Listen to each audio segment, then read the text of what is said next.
सोलापूर शहरातील किडवई चौक परिसरातील सुलतान कॅन्टीनमध्ये संचयित बॅग आढळल्याने शुक्रवारी सायंकाळी काही काळ खळबळ उडाली. बॉम्ब सदृश्य वस्तू असल्याच्या संशयाने परिसरात भीतीचे वातावरण निर्माण झाले. मात्र कॅन्टीन मालकाने प्रसंगावधान राखत तातडीने पोलिसांना याची माहिती दिली.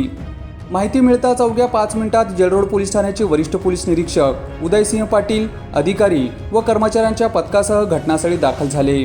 पोलिसांनी परिसराची पाहणी करून संचयित बॅग सुरक्षित अंतरावर ठेवली. सायंकाळी सुमारे 6:15 वाजता वरिष्ठ पोलीस निरीक्षक उदयसिंह पाटील यांनी बॉम्ब शोधक व नाशक पथक अर्थात BDDSला तातडीने पाचारण केले. काही मिनिटात BDDS पथक घटनास्थळी पोहोचले आणि नियमानुसार संचयित वस्तूची तपासणी व परिस्थिती हाताळण्यात आली.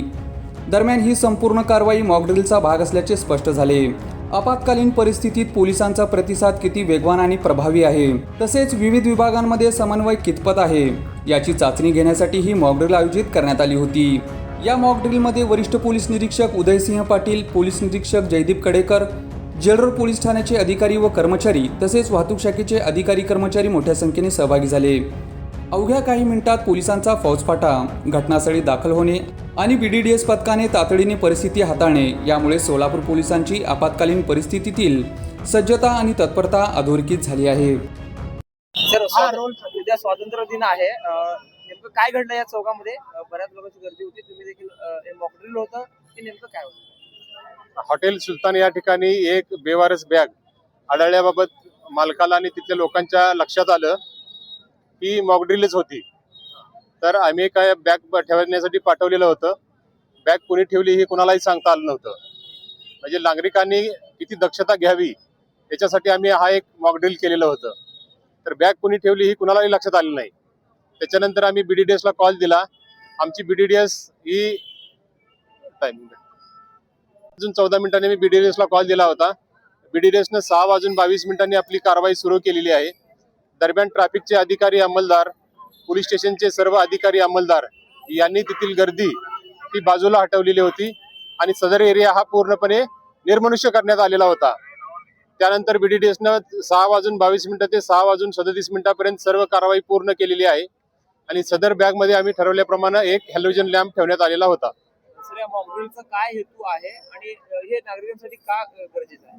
मॉकड्रिलचा हेतू हा होता की गर्दीच्या ठिकाणी कुणीही बेवारस बॅग आणून ठेवू शकतं. तरी नागरिकांनी आणि तेथील हॉटेलचे मालक आणि जे काही काम करणारे कर्मचारी आहेत तर त्यांनी ह्या सर्व गोष्टीची नोंद घ्यावी की कोण कुठल्या वस्तू आणतंय, कोण ठेवून जातंय. कारण तो चहा त्या ठिकाणी त्याने बॅग ठेवली, त्याने चहा घेतला आणि तो तसाच उठून निघून गेला. तर हे कोणाच्याही लक्षात आलेलं नाहीये. याचा उद्देश हाच होता की सर्वसामान्य नागरिकांनी जागरूक राहावं, कोण कुठली बॅग बेवारस ठेवतंय का. कारण बॅग ही बऱ्याचशी मोठी होती, तर ती लक्षात येण्यासारखी बॅग होती. आता हॉटेलच्या मालकांना आम्ही ज्यावेळी विचारलं त्यावेळी म्हटले की साहेब, गर्दीमध्ये बॅग कोणी ठेवली कोणालाच माहीत नाहीये. मग त्यानंतर आमच्या लक्षात आलं की आपण नागरिक म्हणून किती निष्काळजीपणे आपण ह्या गोष्टी बघत असतो. तर मला सर्व नागरिकांना हेच आवाहन करायचं आहे की आपल्या गर्दीचे ठिकाण आहेत, बऱ्याच ठिकाणी शाळा आहेत, जवळपास कॉलेजेस आहेत, हॉटेल आहेत. तर या ठिकाणी कोण बेवारस बॅग ठेवून जात असेल तर आपण आपल्या सोबतचे जे काय आपले कर्मचारी हॉटेलचे आहेत किंवा आपल्या सोबतचा जो स्टाफ आहे त्यांना नेहमी दक्ष ठेवावं आणि आपणही सहकार्य पोलिसांना करावं. कारण आपण सहकार्य केलं तरच पोलिसांना या गोष्टीची मदत होऊ शकते भविष्यात, असं माझं सर्वांना आव्हान आहे. या मॉकड्रिलमध्ये किती कर्मचारी अधिकारी होते? पोलीस स्टेशनचे जवळजवळ 25 कर्मचारी आणि 4 अधिकारी आमच्याकडे हजर होते. त्याचप्रमाणे ट्रॅफिकचे 1 अधिकारी आणि 3 अंमलदार हे हजर होते. BDDSचे 7 अंमलदार हजर होते की त्यांनी हे सर्व कारवाई पूर्ण केलेली आहे.